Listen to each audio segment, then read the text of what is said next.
Today we're going to have a look at another iPad music app.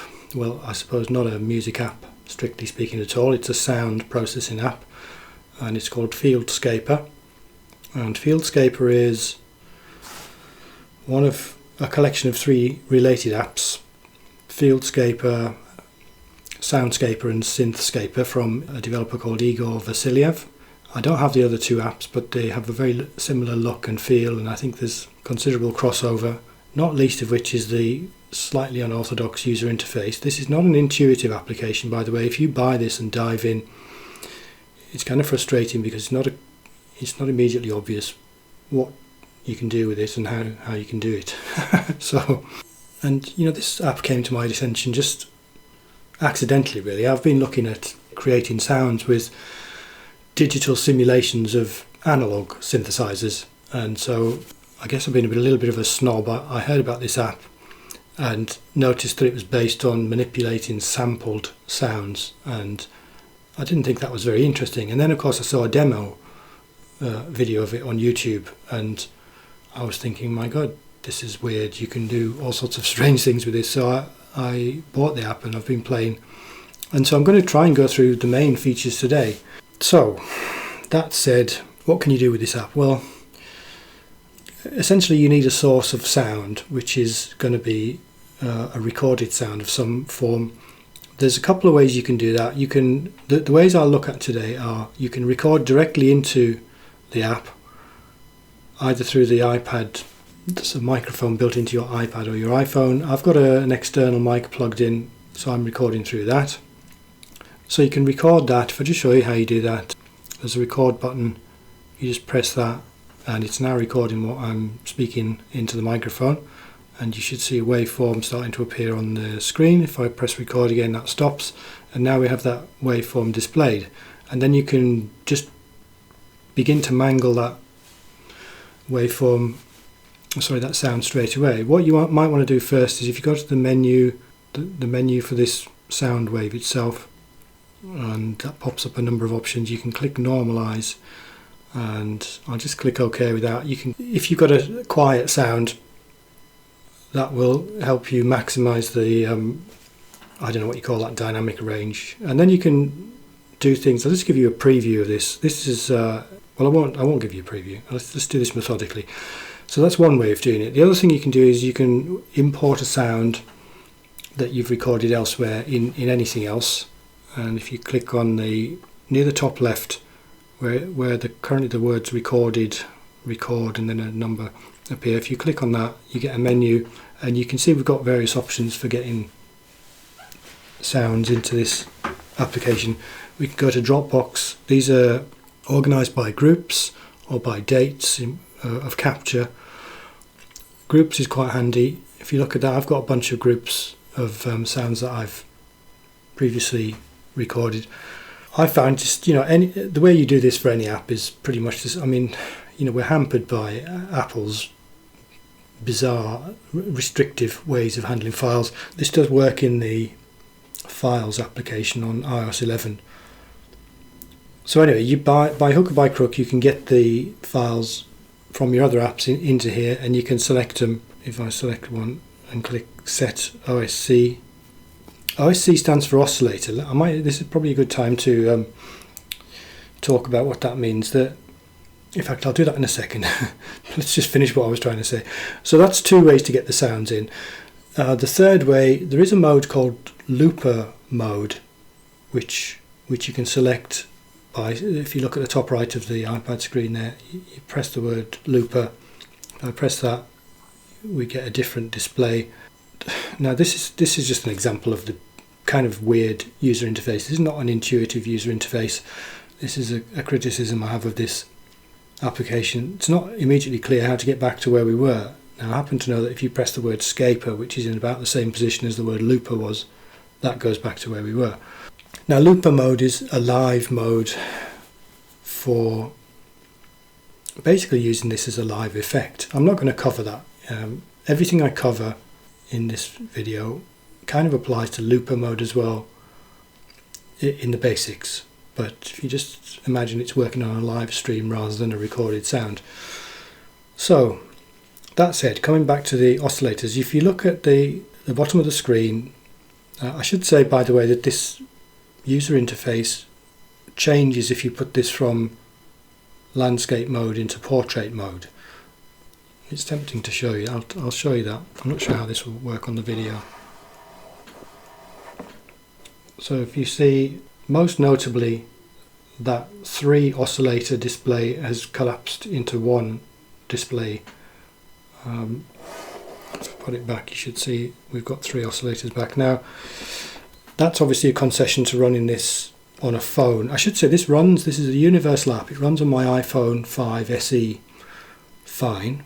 Having said that, its usability is compromised quite a lot on that phone. The screen is obviously a lot smaller than this iPad Pro 12.9 inch. But even with my glasses on, honestly the captions are almost too small to read. So, you know, if you've got a bigger iPhone, your mileage may vary, as they say. But I'm going to use it on the iPad, and I'm going to use it with the landscape mode, and so we get this 3 oscillator display along the bottom. Now the word oscillator is confusing. It's analogous to analog synth, where the oscillators are the things that generate the sounds. These are referred to somewhere, as perhaps in the documentation, as sample based oscillators. I mean, they're not oscillators at all really, but you can treat them as if they do the same job as the oscillators in your analog synth, in that they make a noise that you can then process. And we've got 3 of them. We can run them all at the same time, or we can run them one at a time. And essentially, if I select between these, you'll see that oscillator 2 and oscillator 3 don't have a waveform associated with them. Oscillator 1 is the one that I've just imported. And if I go back to the sound I recorded, well, if I go to dates, today is 22nd of July. You just press that and it's now recording what I'm speaking into the microphone, and you should see. So we select that one. That's the sound I just recorded. So what can we do with this? Essentially we've got 2 groups of things we can do to this. We've got, if you look at, so if you direct your attention to the bottom left of the screen at the moment, where we're looking at the area that's labelled oscillator 1, we've got a thing that says empty preset. There's a whole bunch of presets down there that we can select, which we'll look at in due course. There's 3 buttons at the bottom. One is called Start. This is to start the Scaper processor, if you like. It basically plays the recorded sound with the manipulations applied. Now we've got a thing called empty preset dialed in at the moment. If I just play the naked raw file by hitting play file above that, just below the waveform, you just press that and it's now recording what I'm speaking into. So that's just what I recorded. If I run the Scaper with the empty preset, just press that. That sounds very similar. I'm speaking into the microphone. It's not quite the same because empty preset actually has some reverb set, which I'll just turn off with a bit of magic. Just press that. So we've got the dry, unprocessed into sound the microphone again. So where do we do the manipulations? Well, to the right of that start button, we've got 2 things called oscillator and filter. If we go into oscillator, this is where we do the sort of main magic of the processing. We've got a whole bunch of options here, and again, this is somewhat, some of these things may be somewhat familiar in terms of the captions, so you may, get somewhere if you just tinker with it using intuition, but a lot of it you're not going to get anywhere with that, and you're going to get kind of frustrated. But if we start that going and then just talk about some of these as we tweak them, let me put level down a bit, just press that and it's now recording what I'm speaking into the microphone. So if I go into oscillator while that's running, it will appear on the screen. If I press that, I can mute that by pressing the M button at the top there. So if I let that run, I won't let that run because then you can't hear me. The first thing we'll look at is this near the top of this dialog where it says clock. Now clock really refers to the speed at which it plays the clip, and there's a slider below there which helps us, which allows us to vary that speed. If I just let it run, and you should see starting to appear on the screen. If I just press that. So you can see that by default the action of that is to divide the clock speed. If I click the option that says fast, it actually, rather than dividing, it multiplies the clock speed. So if I do that again, the waveform starting to appear on the screen. And it's now recording what I'm speaking into the microphone, and you should see a waveform starting to appear on the screen. If I just press that, and it's now recording what I'm speaking. So I've selected 1.4 times normal speed, and if you look at the slider below that, that's currently centered, but it's an offset plus or minus from that 1.4 setting. So if I just demonstrate that, if I slide that left and right, just press that, and it's now recording what I'm speaking into the microphone, and you should see a waveform starting to appear on the screen. If I just press that, and it's now recording what I'm speaking. If I double tap it, it recenters. So that's what the clock setting does essentially. If I let that run again, if I just press that, and it's now recording what I'm. Now there's an option called Rev, which if I click that, basically plays the clip in reverse. Back at normal speed, reverse. There's another option called AAF. Don't worry about what that is at the moment. That's when you slice the clip up and play the parts out of order. That's got something to do with smoothing the gaps between the joins. So what else is on this screen? Goodness me. Let's come back to this, because let's just go and look at some things which will be somewhat familiar under the next button, which is called Filter. Now Filter has some settings in which you should recognise. We've got an option to filter the output. We've got a low pass filter. If you look at the top of that dialog, LPF set by default. It's set with the cutoff is topped out, so we're not going to get any cutoff. If I just speak into the microphone, tinker with that, and you should see a waveform starting to appear. Just press that, and it's now recording. So that's a fairly familiar effect. And we've got resonance. You should see a waveform starting to appear on the screen. If I just press that, and it's now recording what I'm speaking into the microphone, and you should see a waveform starting to appear on the screen. And we can select a high pass, which is similar but backwards. Again, got resonance, and we've got band pass, which is now recording what I'm speaking into the microphone, and you should see a waveform starting to appear on the screen. So again, those are very familiar. BSF, I'm not sure what that is. I need to look that up in the document. What does that seem to do? Waveform starting to appear on the screen. If I just press that, and it's now recording what I'm speaking. I'm not sure what that does, but you can look that up in the waveform starting to appear on the screen document.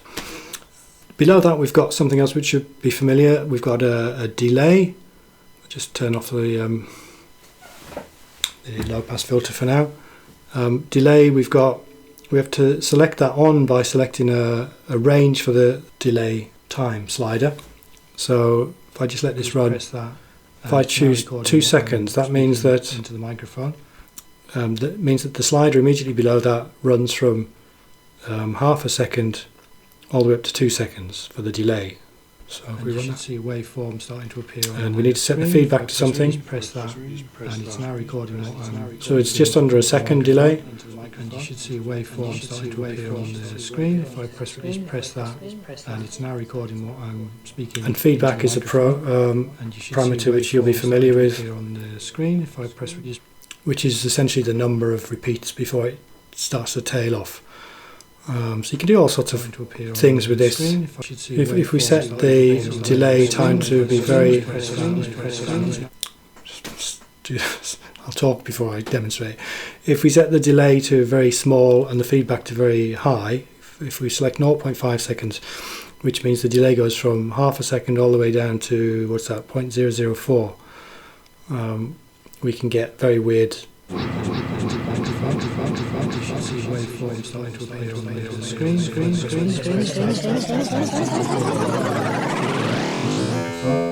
And you should see waveform starting to appear on the screen. And that almost becomes a different effect. You know, that's almost stops being a delay effect and becomes, that sounds like ring modulation or something there as we push it to the extremes. Recording what I'm speaking into the microphone. And you should see a waveform starting to appear on the So already, I mean, you can see that you can do a weird and wonderful thing. What's this application for? Well, do you know, who can say what it's for? It's for whatever you find it useful for. You could make, well, I hesitate to say music. You could use this in your music for sort of spacey, weird ambient effects, which is what we're going to look at really in this video. You could make ambient soundscapes that are kind of endlessly repeating. The maximum length of sample you can load into this is about 90 seconds, by the way, and that sounds like a constraint, but the sample repeats when it gets to the end, and although that sounds like it's a handicap, a shortcoming, we're going to see that that's not so either. So creating weird and wonderful noises and sort of ambient, well, sound, I hate to use the word soundscape, that's very overused in the documentation, but that's kind of what, essentially the sort of most obvious application for this. What do these other things do on the feedback delay? SGL means you only get a single repeat, so let's try that out again. Into the microphone, and you should see a waveform starting to appear on the screen. If I put the feedback way up, but then press single into the microphone, and you should see a waveform starting to appear on the screen. If I press that, and it's now recording while I'm speaking into the microphone, and you should see a waveform starting to appear on the screen. If I press that, and it's now recording while I'm speaking. That's what SGL does. HIC, I can't remember what that does actually. HIC, high cut maybe, let's try that. And you should see waveform starting to appear on the screen. If I press that, and it's now recording while I'm speaking into the microphone. Okay, I've forgotten what those other things do, but you can look those up. There's a help button, by the way. If you press the little question mark at the top right of the screen, you get the help. It's hyperlinked, which is handy. But like all these apps, you can't look at the documentation, and well, you sort of can actually. I think if you go to somewhere and then go out and then come back in, it stays where you'd navigated to. So that's actually pretty good. There is a PDF file that you can refer to as well. HIC, high frequency cutoff for the delay tails. PHL, invert the phase of the delayed signal for the left channel. PHR, invert the phase of the delayed signal for the right channel. Now I don't know really what use that is. Now a lot of these things, you read the descriptions of them and they're quite technical, and at the end of the day you don't have to understand what they mean. If you figure out through experimentation what they do, you'll have a sense of whether it's useful to you or not. So back into filter, if we go down again, there's a mixer section, and the thing I turned off at the start was reverb. If I turn that back on into the microphone, and you should see a waveform starting to appear. So that's fairly conventional. Just press that, and it's now recording what I'm speaking into the microphone. Tweak that, and you should see a waveform starting to appear on the screen. And then we've got a panorama center. Now recording what I'm speaking into the microphone. So that's the and you should see a waveform starting to appear on the screen. If I just press that, and it's now recording. So if you're listening to this on headphones, you should be able to hear that sound panning from left to right and back. Now you're going to notice something in passing I haven't mentioned yet, that against almost every one of these parameters there's a little button called LFO.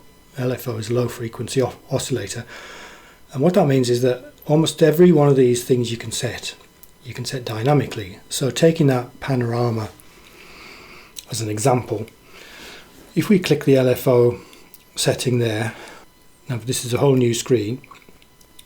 If we enable the LFO, the parameter that it controls is the panorama center. You can see there's a slider just below there, and below that there's a little skinny slider which is actually animated from left to right. And below that we can set the range of that slider. It's currently in the range 10 to 90 seconds. If we put it in the range of 1 to 10 seconds, it goes faster. It's currently 1 second. So to 1 second oscillation, it's going to control the panning of the signal, and it's going to vary the panning by 50% either side of center, which should give us the full scale deflection for the pan. So we should go hard left to hard right. By default it's going to do that on a sine wave. If I change it to triangular wave, you should see the animation is a little bit more snappy at the outside edges. There's no acceleration, deceleration. We can set a square wave, so it's just a flip-flop essentially. Rand I'll come back to, invert, I need to look that up. Put it to sine wave. If we let that run, we should hear that oscillating the panning into the microphone. And there it goes. Waveform starting to appear on the screen. So that's quite psychedelic already. If I just try changing some of these waveforms, and you should see waveform starting to appear on the screen. If I change it to triangle, and it's now recording what I'm speaking. That's a relatively subtle change. You might not detect that. If I change it to square, you should definitely. And it's now recording what I'm speaking. That's basically, it doesn't go through the middle. It just goes left, then it goes right, left, right. Rand does, this is kind of difficult. Some of this is kind of a little bit difficult to understand because it modifies a modifier to a modified thing, if you know what I mean. I think if you press Rand, you see what this is missing actually. In all of these cases, I'll come back to one thing that I think is missing. You can make everything oscillate and vary, and you can make them vary out of phase with each other, which gives you enormous richness in building your sounds. But there's very little scope for true randomness. This is the one exception I'm aware of. I think if you select Rand here, it still oscillates using the same waveform to vary that parameter, but it randomizes the depth. So if you remember, I said it's going to vary between minus 50% and plus 50%. It's going to randomize that amount of variation. I'm trying to think if that makes sense as I'm describing it. That's some approximate description of what it does, so we'll try that out. And you should see a waveform starting to appear on the screen. If I just press that, and it's now recording what I'm speaking into the microphone. And you should see a waveform starting to appear on the screen. If I just press that, and it's now recording what I'm speaking into the microphone. What it seems to do, yeah, I think what it does is, on any given oscillation, it sets the limit of that particular cycle of the oscillation to a random value between 0 and the selected depth. So you still get the oscillation, you still get the sense of that, but the magnitude of it is clipped. That makes some kind of sense in my head. So there we go.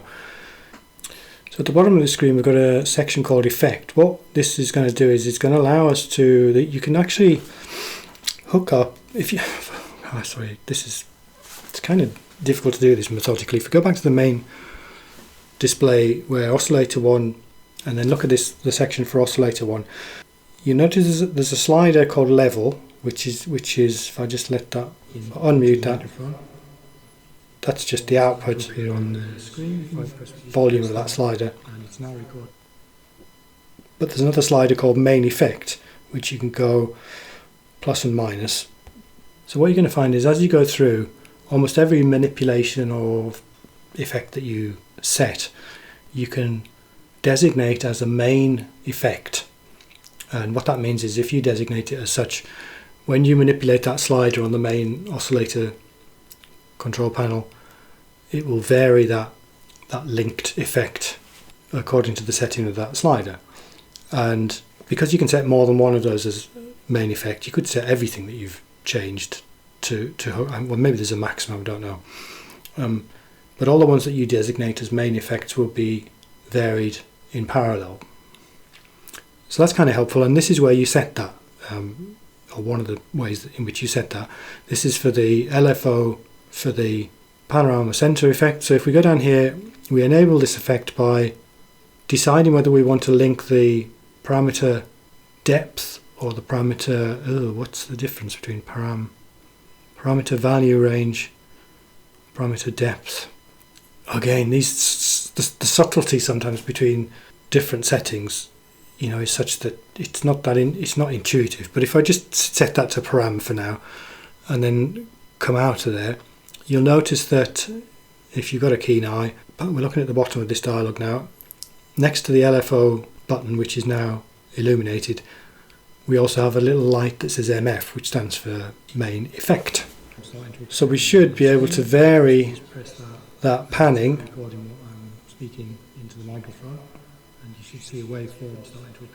minus 100.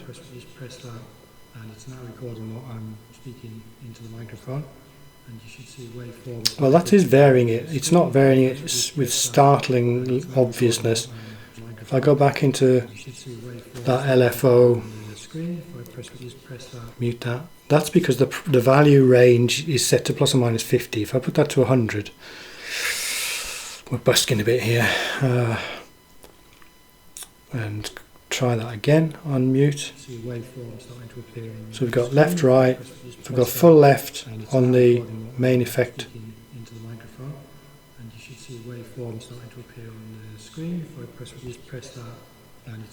Okay, well, I'm not sure exactly what the subtlety is of that. Okay, so that's the basics of tweaking a sound from scratch. If we look at, let's just do an example of using some of the presets here. We've got hundreds, well not hundreds, we've got maybe 20 or 30 presets on there with weird and wonderful names. So if we just use this captured sample, again if I start it, and it's now recording what I'm speaking. So we're on empty preset, and you should see a waveform starting to appear on the screen. If I go to the first one in the list, and it's now recording what I'm speaking.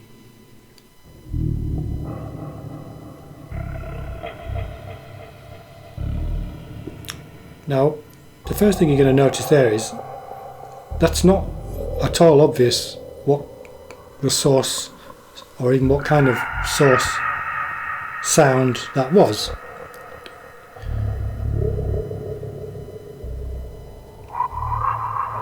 And I mean, it's worth saying that there's broadly speaking two different, I suppose, approaches to using this application.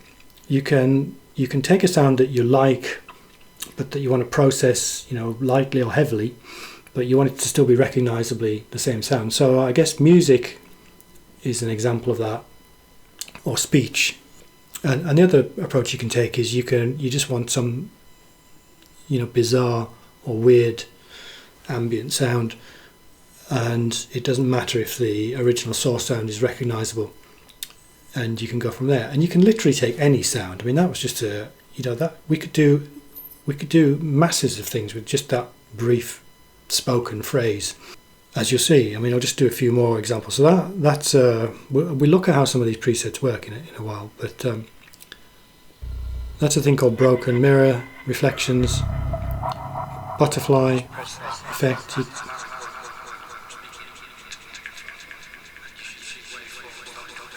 Now you can see that retains some sense that was a speech clip.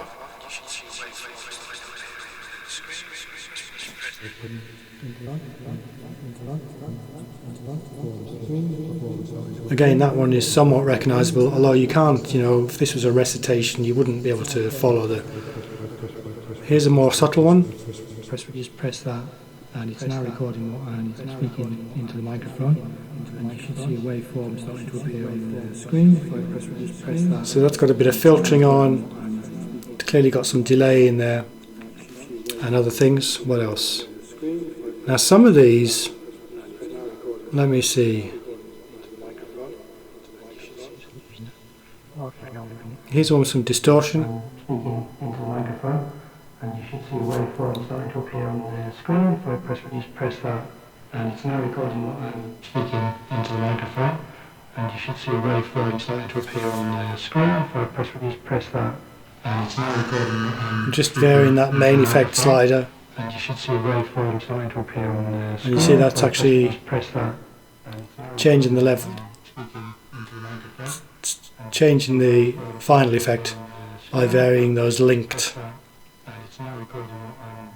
main effects parameters. And you should see a waveform starting to appear on the screen. If I just press that, and it's now some of these, are so heavily processed that the source clip, this is well, this is not a criticism, but it's just an observation.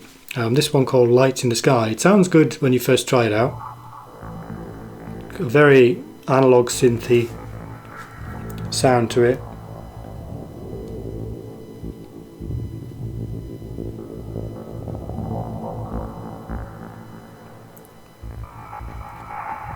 But actually what you're going to find is that when you select that preset, you get pretty much the same sound regardless of which input clip you've selected.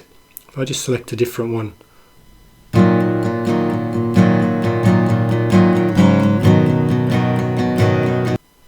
choose that one, and we'll use that same preset, I saw lights in the sky.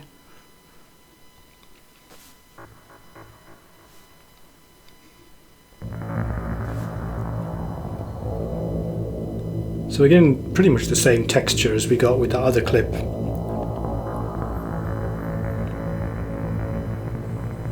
You know, the precise frequency and attack and all that is obviously different and is influenced by the source clip. But just by way of comparison, if I go to Oscillator 2 and I put that that recorded clip back in, is it that one? You just press that and it's now recording what I'm. So we'll select the same preset. I saw lights. Right, so this is the clip we recorded earlier.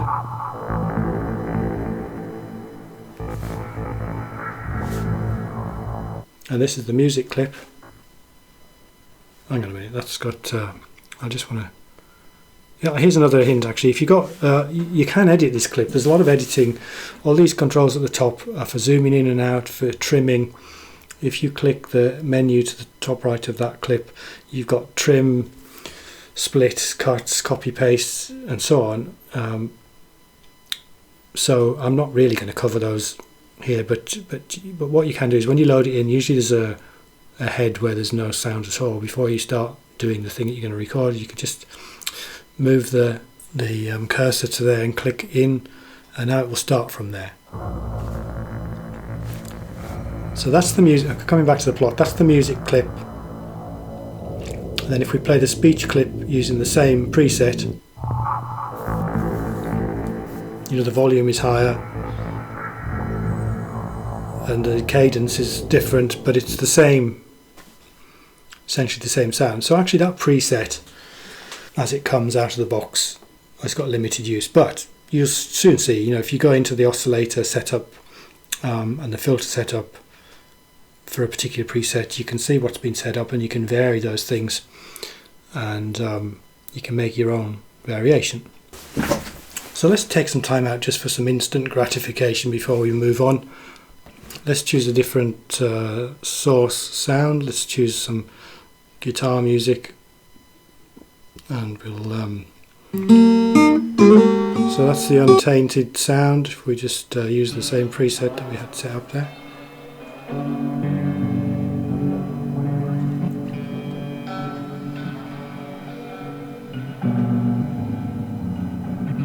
So that's a kind of category of effect, if you like. It's eerie. It's still musical, but it's distant. It's dreamlike.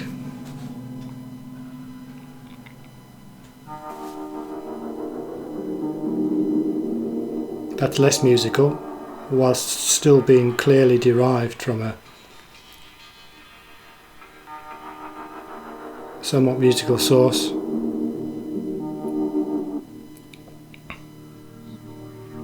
That's a reverse effect. You can see it in reverse because the cursor is moving backwards on the waveform.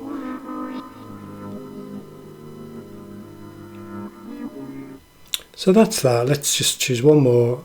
I've actually got some synth sounds here. These are from, I know, various synths like Animoog and the Moog Model D and Model 15. I don't know what these are.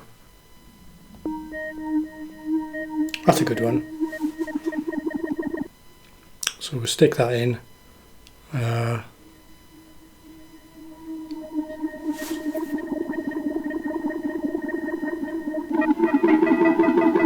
So that one's already eerie right out of the box. And when you layer this stuff on top of it,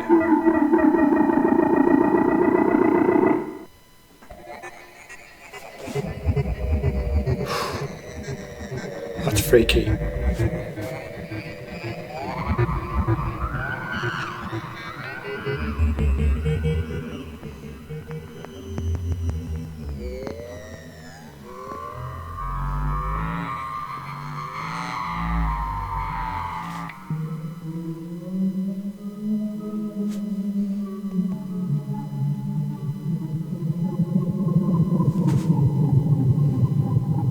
Well, you get the idea. So that's the instant gratification part. What we're going to do now is we're going to take a look at the rest of the controls under this oscillator tab. So the things we've yet to look at on this oscillator screen are the central section, which is called labelled address. We'll look at that in a minute. But the bottom section we haven't looked at either. We'll take a brief look at that. Now this is something where your intuition may help you out. This is labelled distort, and basically it's different ways to distort the signal. So we've got our, what have we got in there? Let's see.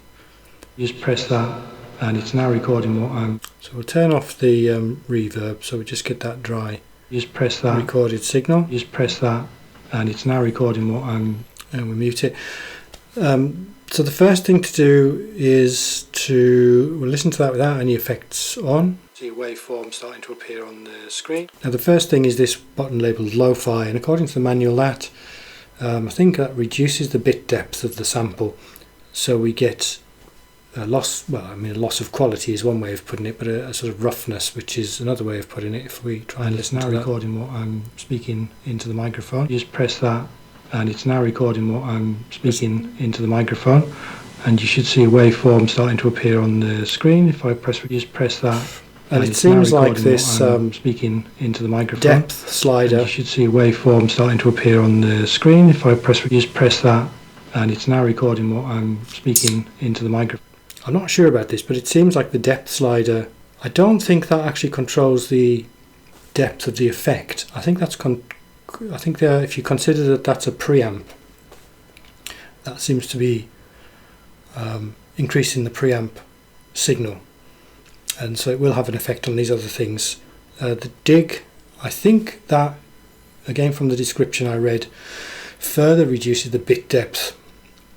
I'm not sure if it does that. You know, it's not clear really from the write-up. I'll say something more about the documentation in a little while.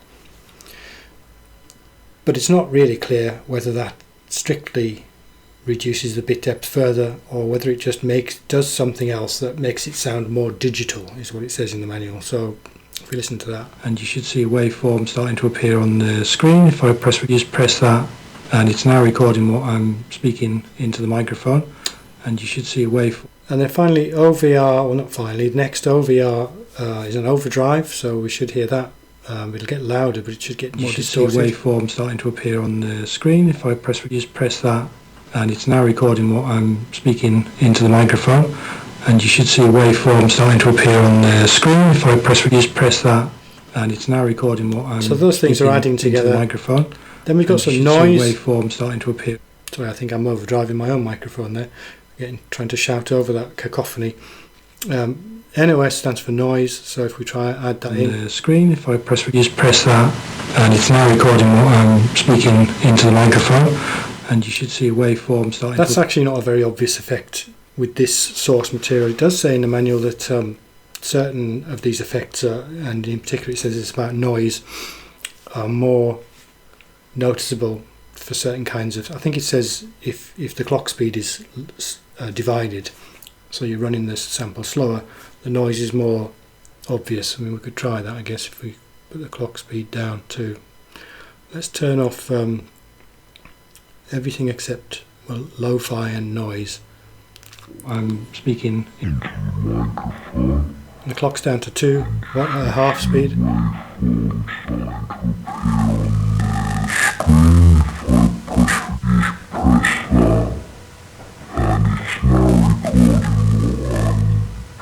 There is, you can hear that noise creeping in there, so that's what NOS does. Now the next one is, some of these things, as I said earlier, are not at all intuitive. RNG, you might be tempted to read that as ring, because we've got something below this that talks about ring modulation frequency.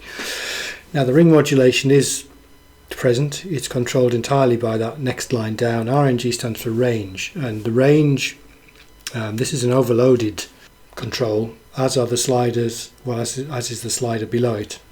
By overloaded I mean it does different things depending on the setting of another switch. So if we go down to the next line and click on, we've got ring modulation on, and if you click that range RNG button, you'll see the ring mod frequency varies between 1 Hz and 200 Hz. So In that range we've got 1 Hz to 128, and then with the range button set the other way, we've got 200 up to I think 2 kHz. Oh God, sorry, I keep swiping out of the dialogue. So that's ring modulation. We'll listen to that with nothing else on at the moment. If you don't know what ring modulation is, it takes the source signal and it mixes it using some algorithm. I think it adds and subtracts a sine wave traditionally, and so you get 2 output streams, then it combines the output streams in some other way. So that's what it's going to do, and we'll just try that out. And you should see a waveform starting to appear on the screen. If I just press that. The depth is how much of the, essentially it's mixing the wet and dry signal. So 100% is completely the wet signal, 0 is the dry signal. Let's put it about halfway, and we've got the lowest possible frequency for the ring mod. So this is not an audio frequency, 1 Hz. We should hear something happening, beats or something in the signal, going to appear on the screen. If I just press that. If I put that up to 100%, it's now recording what I'm speaking into the microphone. So we can hear the sound, see waveforms coming and going. The screen. If I boost the frequency up, press that, and it's now recording what I'm speaking into the microphone. And you should see waveforms start to appear on the screen. If I 5 Hz, press that, and it's now recording 7, 10, 11. So you can see it's a sort of a tremolo waveform effect. If I keep going up with that, just press that, and it's now recording what I'm speaking. It's no longer a tremolo, and you should see a waveform starting to appear on the screen. If I press I mean, this is just an interesting observation. As you go up in the frequency with this parameter, you know, at some point there's a qualitative shift in the nature of the effect, and that's to do with your perception as much as anything. So it's becoming now a quality of the voice in this case, rather than a tremolo effect. And if we keep pushing that to appear on the screen, if I just press that, and it's now recording what I'm speaking. And that's interesting. As we get up to there, we're at 40 Hz. We're starting to lose actually the tonal or the pitch quality of the voice, and it's becoming almost monotone. And you should see a waveform starting to appear on the screen. If I just press that, and it's now recording what I'm speaking into the microphone. And you should see a waveform starting to appear on the screen. If I just press that, and it's now recording what I'm speaking into the microphone. And again, as we get over there, we're at 100 Hz there. Again, the quality, well, not the quality, the nature of the effect, you know, seems to go through some qualitative change. It's no longer that sort of Dalek voice, it's becoming something else. And you should see a waveform starting to appear on the screen. If I just press as high as we can go on that range. If we slide that all the way back down to the bottom, flip the range button, so we're now at 200 Hz, and then we'll slide up from there. And it's now recording what I'm speaking into the microphone. And you should see a waveform starting to appear. So we're getting that sort of if I press hollow metallic inside a pipe sort of sound. And you should see a waveform starting to appear on the screen. If I just press that, and it's now recording. And then up there we're getting some almost self-modulation of some, I don't know what the words are for this, but you know, we're getting some overtone, which is a sort of filter with a resonance starting to creep in. Speaking into the microphone, and you should see a waveform starting to appear on the screen. If I press and it's almost getting in the way of the understanding the voice. Into the microphone, and you should see a waveform starting to appear on the screen. If I just press that, and it's now again we can mix the wet and dry into the microphone, and you should see a waveform starting to appear on the screen. If I press, so that's ring modulation. Now next to that we've got 2 other buttons which are not labelled, but if you click on the middle one, we no longer have ring modulation. That's now you wouldn't know that if you didn't, because the button's not labelled.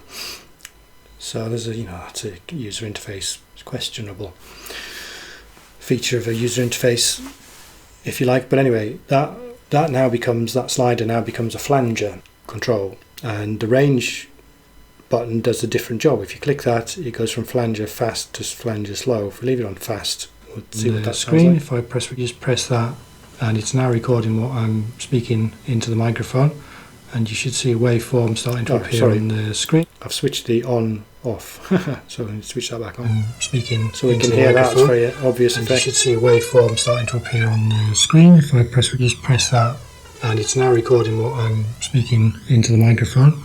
and you should see a waveform starting to appear on the screen. If I just press that, and it's now recording what I'm speaking into the microphone, and so you should see a waveform starting to appear on the screen. So that's the flanger on the fast setting. If we then flip it over to the slow setting by pressing the range button, you see a waveform starting to appear on the screen. If I just press that, and it's now recording what I'm speaking into the microphone, and you should see a waveform starting to appear on the screen. If I just press, so that's the flanger. If we press the button next to it, we get a phaser, which is similar but different effect. And again, the range button. And it's now recording what I'm speaking into the microphone. So that's very fast, low phaser time. If I just press that, and it's now recording what 0.1 second into the microphone, and you should see a waveform starting to appear on the... You know, when you get to that speed, it's stopped almost being a phaser, and it becomes almost a quality of the, not quite, of the sound. I'm speaking into the microphone, and you should see a waveform starting to appear on the screen. If I just press that, and it's now recording what I'm speaking into the microphone, and you should see a waveform starting to appear on the... I've clicked the range button, so now we've got a higher range. We can go up to... and you should see a waveform starting to appear on the much higher settings. If I just press that, and it's now recording what I'm speaking into the microphone. So that's a 10-second phase. Waveform starting to appear on the screen. If I press... So that's what that section does, pretty much. And you can combine these, you know, all of these things. Oops, wrong thing. So we put lo-fi, digital overdrive, noise. What else? Phaser on the short range. Let's try that. It's probably going to sound like a joke into the microphone, and you should see a waveform starting to appear on the screen. If I just press that, and it's now recording what I'm speaking into the microphone, and you should... So you can see that's, you know, potentially useful for processing speech, certainly. But I mean, if we did that on a... Well, let's apply those same settings to something that's not speech. What should we use instead? Let's use guitar sound. In fact, let's go with that. That was a blues guitar sound from earlier.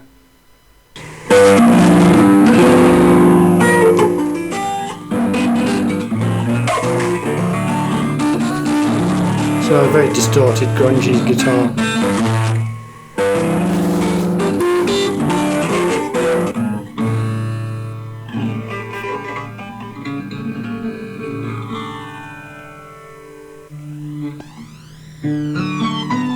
That's the flanger. Some major flanging going on. Flanging, is that a verb? To flange. It's an overdrive.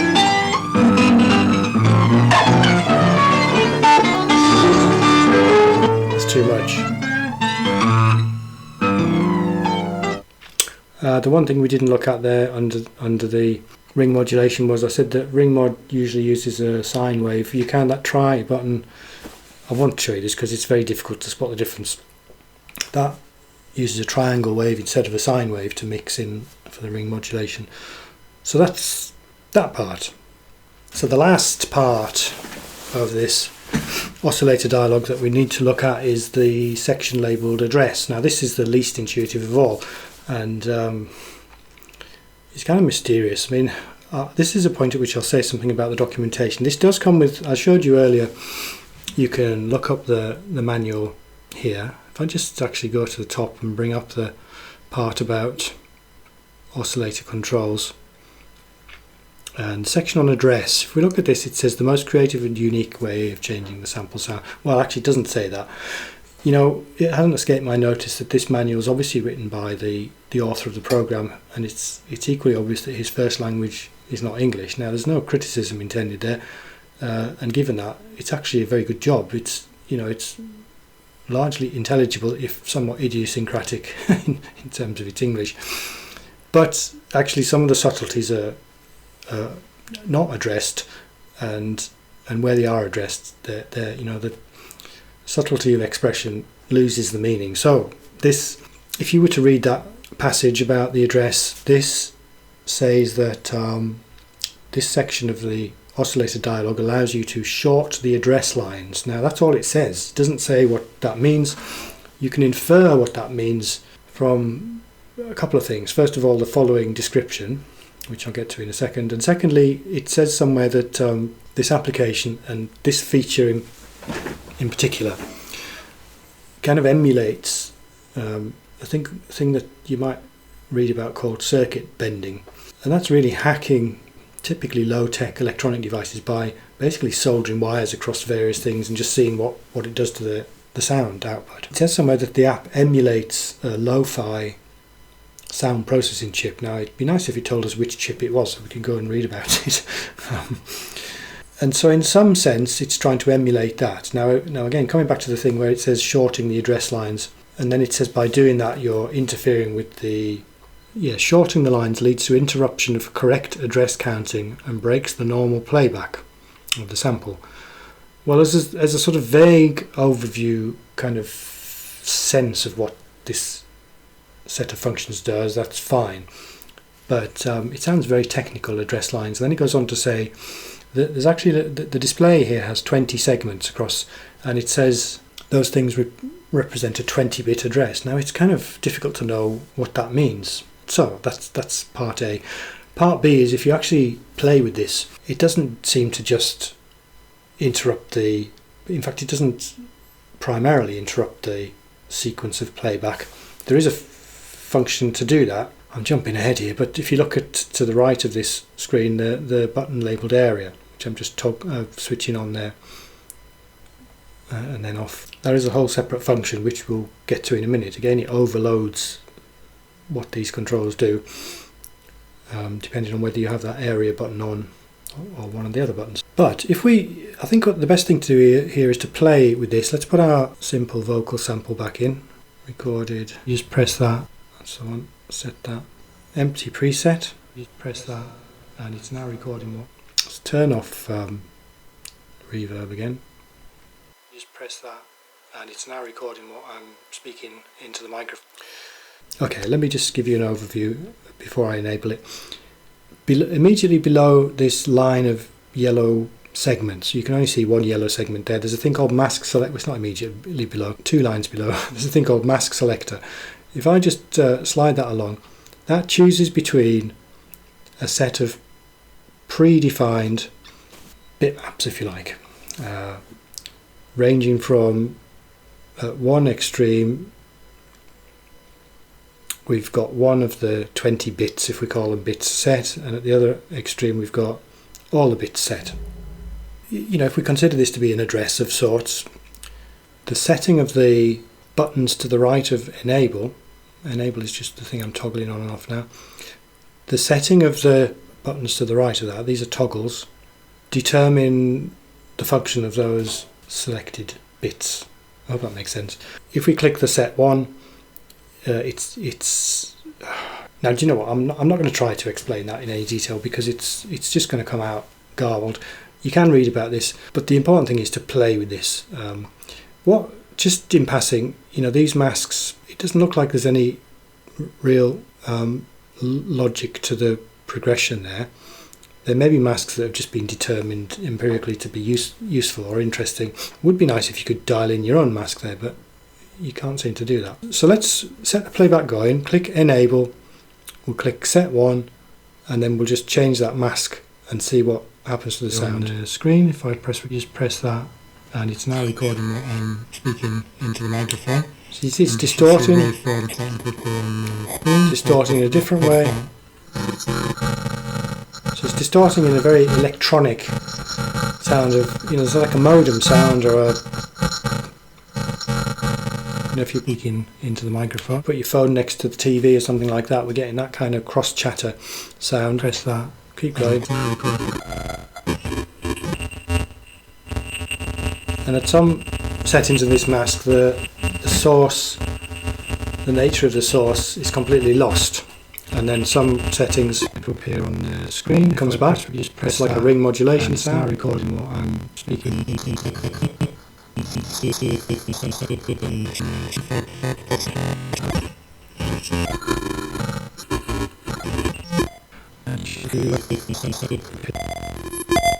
Just press that, and it's now recording what I'm speaking into the microphone. Significantly, as I said, although that's interfering with the address lines, reportedly, it's not upsetting the sequence. We're still getting the spoken sequence playing beginning to end in a loop. And you should see waveforms starting to appear on the screen. If I press, you can hear that fine. And it's now recording. But if we speaking into the microphone, change the mask, speaking to the microphone, here on the press, and it's now recording. Speaking. Now that's a bit different. We've got a glitch there.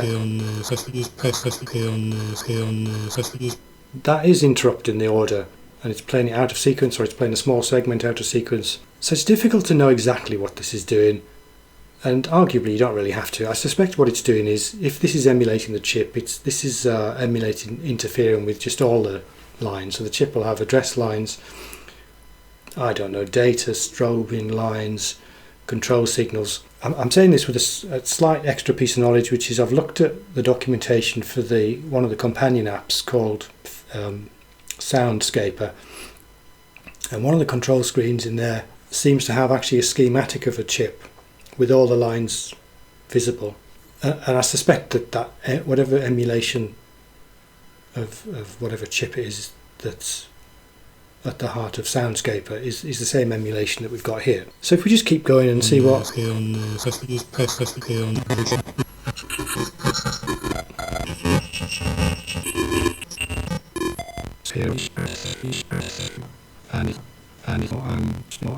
the microphone. So that, what we're looking for really is it's like we're mining for interesting effects, which is kind of what circuit bending is. We're doing it in a sort of software version here, without soldering anything onto anything, and essentially just choosing these different options. So set 1, set 0, set A, set B, they're different algorithms for how we're doing that interference. So if I just let it run again, and I'll change the values. So that's set 1, the microphone. Change it to set 0, and form starting to a screen. If I just press that, it's now recording. Flip it back to set 1. The microphone should see wave here on the well, it's subtly different. Screen. If I go to set A, and it's the microphone to set the microphone, and you should see waveform starting to appear. Choose a different mask.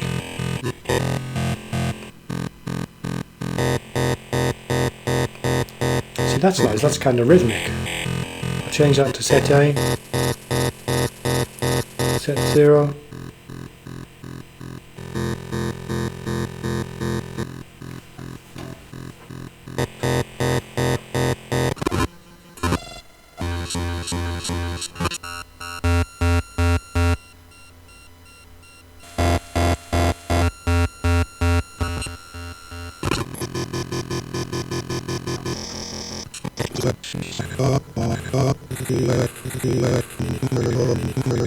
Okay, so that's basically what that addressing function does, part A.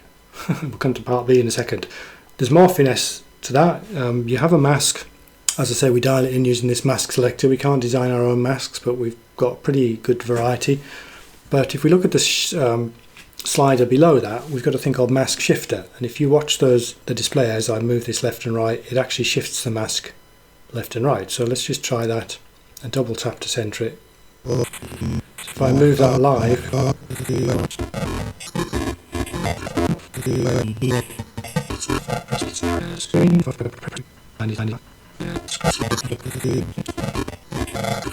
choose a different mask.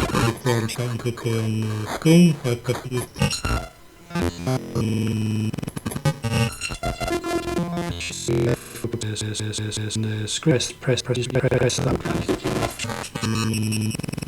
into the microphone, and you should see waveforms starting.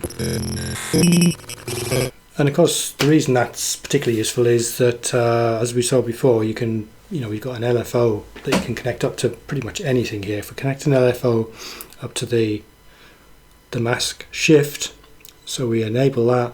Let's do it in let's see, over 4 and a bit seconds. Use a sine wave. Let's vary the position of the mask by 50% either way. We choose a mask that's got something towards the center. Well, that's got something towards the center and towards the left. We go back into the mask shifter LFO. So that central portion should move up to as far as pretty much the left of the range and then to the right of the range if we enable that by pressing enable and unmuting. You should see If I go out to that, we can look at we can see the thing being animated. Microphone, and you should see a waveform on the screen. Let's make that just press that slower. It's now Let's slow that down to that's 4 seconds for a complete cycle. So let's go up to 10 seconds.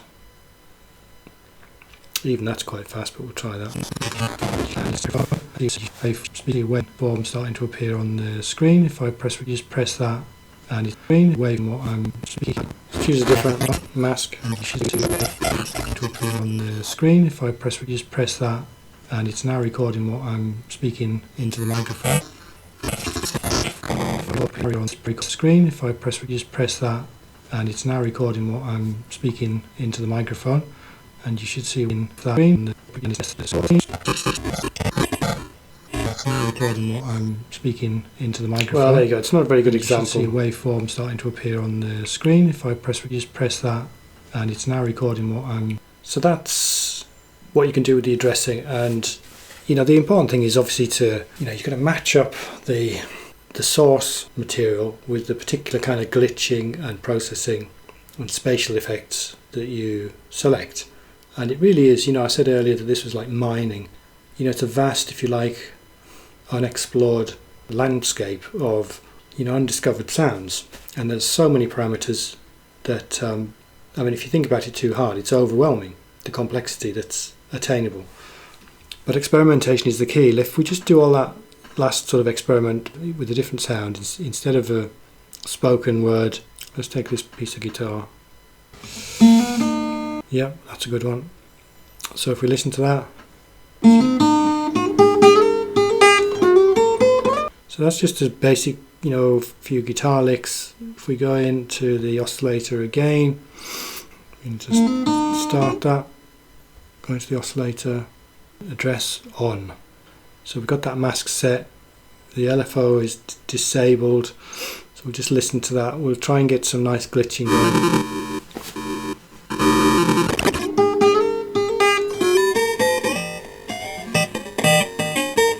That's interesting already.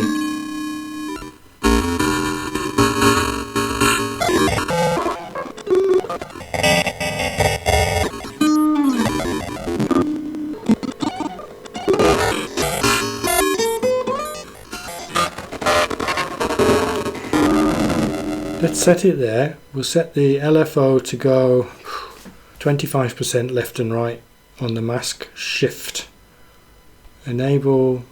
Over 10 seconds, 25%, it's a little bit less, on a sine wave. Let's hear that.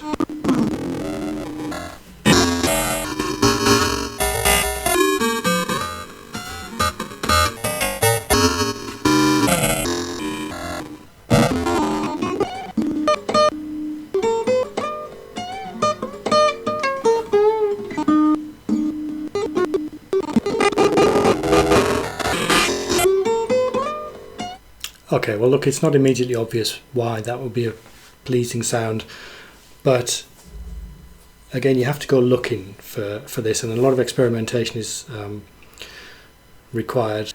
Now there's another, for me, more interesting usage of the address parameter, and that's when we click this area button here. Let's just go and select a different sample for this. I think we'll go back to a spoken word sample for this, because then it's easier to see what's going on. So again, empty preset. What folly has put men so far beyond reach in perpetual. So all we've got on there is the empty preset with the reverb.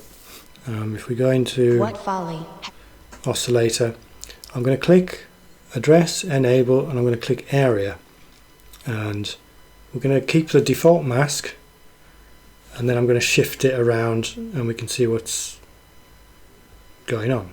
so far beyond reach in perpetual. What folly has put men so far beyond reach in perpetual. What folly has put men so. what that's doing is it's playing the first 1/20th of the sample. And I know it's 1/20th because in this mode, when you select area, instead of that being a 20-bit address of some sort, this now basically slices up the sample into 20 segments.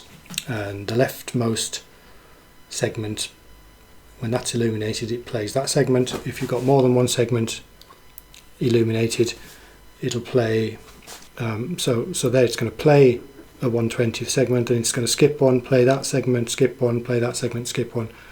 If you get, say, that mask, it's going to be much more disconnected if we just try that. Children of Carp, what folly has put men so far beyond reach, in perpetual 4 hours at the speed of history, a decade at the speed of man. Epitaph will read. The only casualty, the means for return. I wonder if we'd be better with the shorter.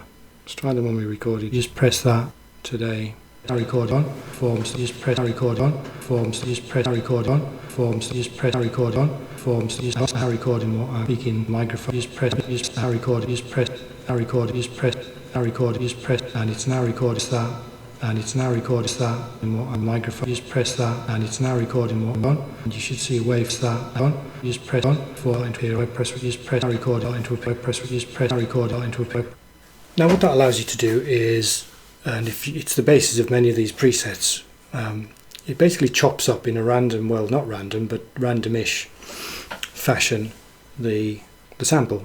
And if we were to choose, let's say, a mask such as that, and then put the shifter on an LFO with about a 20% left or right shift on a time scale of 10 seconds, enable that. Let's have a listen to that. To a marbled milkgen, the only blue sky, for side. The arrival went almost to plan. The epitaph will read. On trice, in oceans, to origin, down to a reality has no ambition, adventure, conceit, and commerce. Aside. You know, it doesn't sound like much at the moment because there's no other effects on there, but it's the basis of scrambling up your sample. Incidentally, now we've got that running, we can look at setting this flag up at the top under clock. If we select AAF or deselect that, I think the purpose of that is to somehow smooth the transitions between the two, or well, the jumps between segments. So we'll try that. Let's see if it to a marbled milkgen, the only blue sky, for side. The arrival went almost to plan. The epitaph will read. On trice, in oceans, to origin, down to a reality has no ambition, adventure, conceit, and commerce. Aside. To a marbled milkgen, the only blue sky, for aside. The arrival went almost to plan. I mean, I'm familiar with that clip obviously because I created it, but I think what it's doing there is it's doing something rather than just a harsh cut between them. It's either matching up the volumes at the join, or it's doing some sort of fade out, fade in very rapidly. Let's try this with a different kind of clip.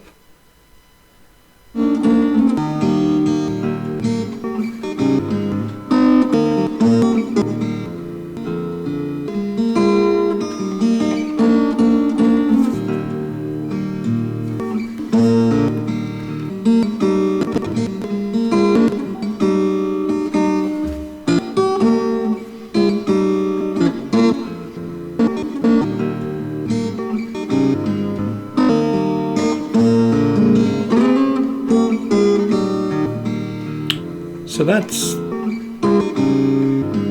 the basis of some kind of a preset. Let's put in some filter as well.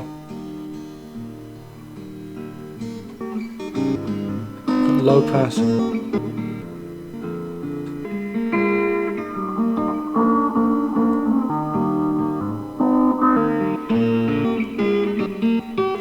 And we'll put the filter frequency on an LFO of its own. These LFOs are all independent, so we'll put that on a, let's see, 5 second, 4 second, How deep do we want that? We'll try that.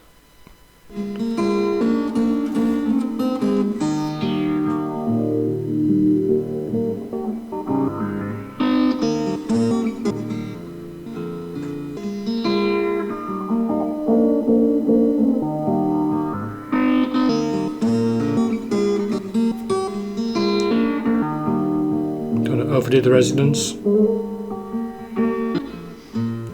And again, just to point out something that I think I illustrated before, whenever you've got an LFO active, you'll see this animated skinny bar below the slider that it's controlling.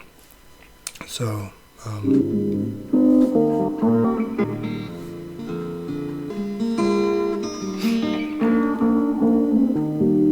so that's kind of interesting, but not that interesting.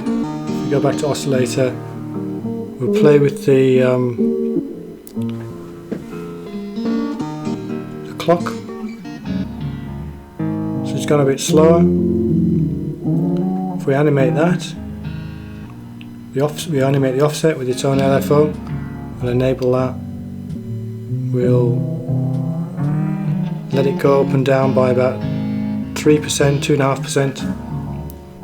On let's see, we're on 10 seconds.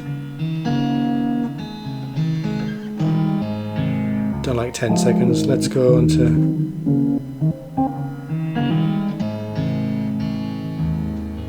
3.5 seconds.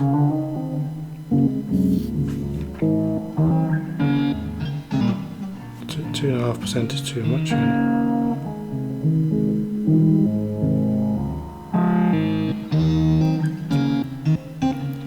We'll have that orbit around. If we have that, the clock, if you like, the home frequency of the clock is 1, like normal speed, and then we allow that clock offset to orbit around that by 2.5%, well in fact 1% there, let's make it 1.5%, with a period of 3.5 seconds. Let's try that.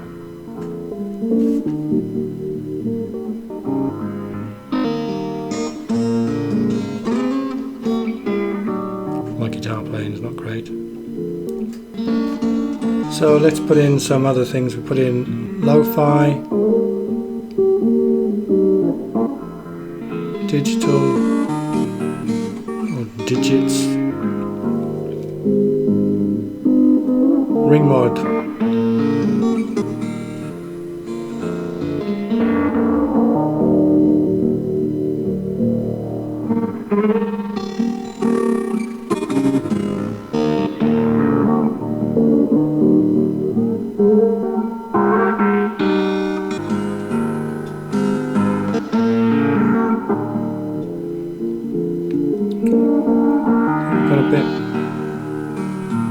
Got a bit heavy on the filtering, so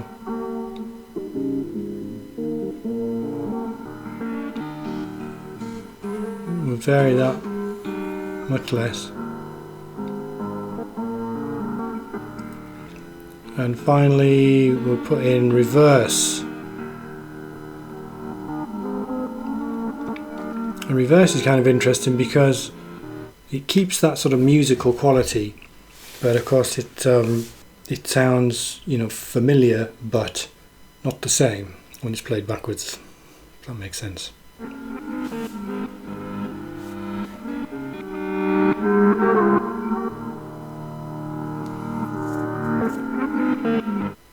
So I think that covers the main functions.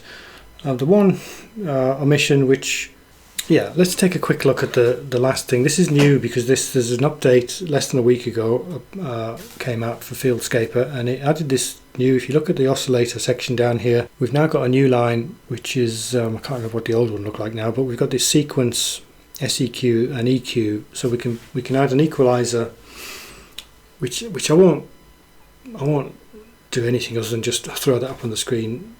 So this is what it looks like. You've basically got a 3-band equalizer, each of which you can enable and tweak the different ranges, and there's finesse that you can add to that. I'm not going to look into that. The sequencer is absolutely something else. I mean, this is again, you know, looking at the manual, this is very difficult to quite, well, I say that, I mean, if you read it 3 or 4 times, you do kind of get it. This does 2 different things.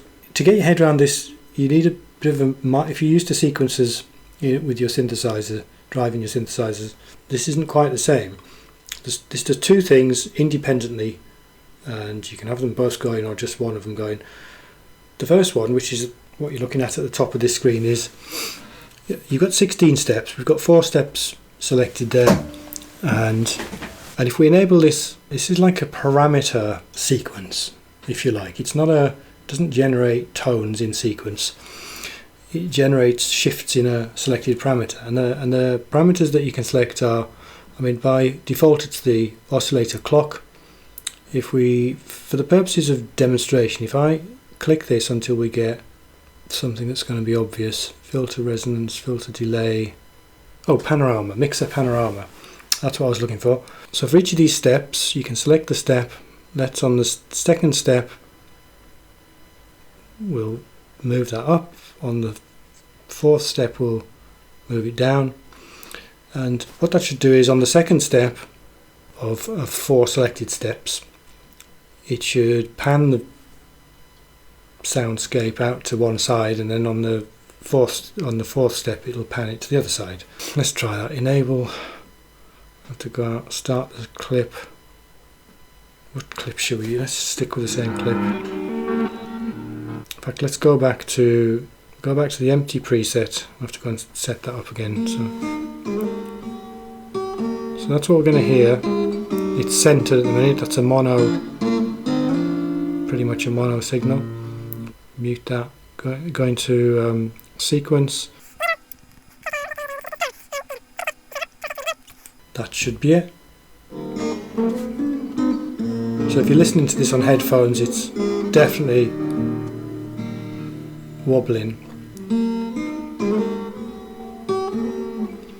Now that's tied into the BPM. We're currently looking at 120 beats per minute, and we've got a multiplier, so that we can speed that up by just pressing the ×2. Now it's cycling twice as fast, 4 times as fast. That's doing my head in. So that's, and you've got access to not all the parameters, but many parameters. So filter, resonance, frequency, delay, time, feedback, and a bunch of other things. I think the best way to look at this would be to look at some of the presets that come that are set up to use this, because it'll be more sophisticated than what I've done here. We've got another, so if I disable that particular function and enable the next, in fact, before I do that, I'm going to select a different sample, because I've played with this and it works better. If I choose from my synthesizer sounds, I think it's that one. Yeah, we'll set that one muted, of course. Okay, so what we'll do is go back into sequence. So looking at the second area, which is the lower half of the screen, we've got an envelope, and what this does is, I suppose in one sense this is almost creating yourself a little wavetable synthesizer. If we select envelope on, we can set an attack, so a very low attack, and a kind of a fast, medium release, and sustain 100%. This is now on the selected beats going to trigger the envelope generator to control what we hear from the sample. It's best if I just play that and you can hear it. So here we go.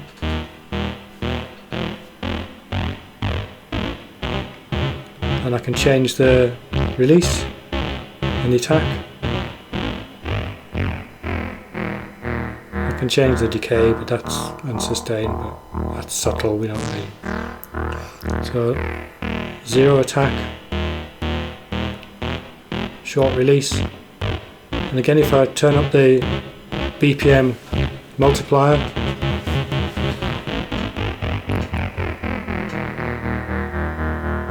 that's pretty cool.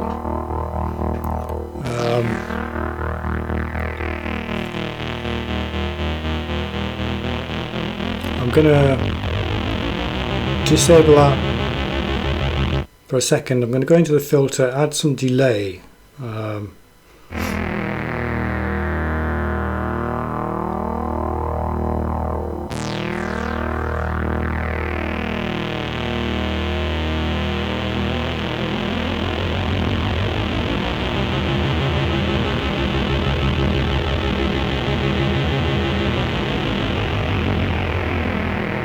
Back into the sequencer, enable the envelope.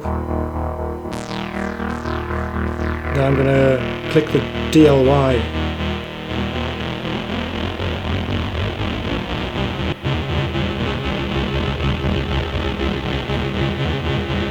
Okay, that wasn't a great example. What that does is, that is quite a good feature. The setting of that delay switch determines whether the delay is applied after the envelope generator or before the envelope generator, and that, well, just trust me, that's worth experimenting with, because it can radically change the coolness of the generated sound. Okay, that wasn't a very technical description. I think what we'll do next is, as a closing shot, look at some of the built-in presets that use the delays. We'll keep this sample, but if I choose, the one I think is pretty good is it's called She Tells More. I don't know why it's called that. It's got some equalizing on there as well. You can look at that. Oops. But if I just play this,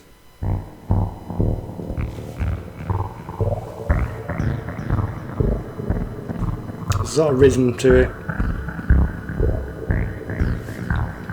I guess, you know, the reason I've selected this particular sample to demonstrate the sequencer is, you know, if you've got a nice continuous sound, which this comes out of, I think, the Moog Model 15, with a bit of tweaking of the filter. But if you've got a continuous sound, it kind of reveals the rhythm much more cleanly. Of course, the converse is, if you've got a much more complicated and convoluted sound, that rhythm becomes more complex, and so the interplay of different parameters becomes more, well, interesting. Actually, I said something earlier, which was, although this can only work on a sample that's up to a maximum of, I think, about 90 seconds long, the sample does repeat, and crucially and very interestingly, when the sample repeats, it recycles, none of the LFOs restart. So what you need to do is, you need to, well, I can't say what you need to do, but one of the things that, you know, we're constantly looking for in, I suppose what we're doing here is we're generating, you know, new and unique sounds. And if we're generating something from a loop, we're looking at whatever we can do to preserve that uniqueness and continue it for as long as possible. So you might think when the loop repeats, it's just going to sound very samey. But as long as you guarantee, or as long as you ensure that your LFOs have a different period to the length of the clip, A, and then B, I guess, you know, a rule of thumb is almost every time you use an LFO, set the period slightly different to any of the other LFOs. I mean, that's a too general rule of thumb, but you know, what you want is your LFOs to not be in step, so that you'll get, and once you get beyond 2 LFOs, you know, it's almost difficult to predict how they're going to match up. And if you imagine, you know, some of these presets have got probably 10 LFOs or more running, it means that loop can repeat and repeat and repeat, you know, maybe hundreds, maybe thousands of times before you get anything that approaches true repetition. So I think that'll do for now. I was tempted to go and pull apart some of the presets in more detail, and I will do that, but I think I'll do that in a separate video, because, you know, that's going to get kind of interesting, and it's quite instructive for beginning to create your own presets.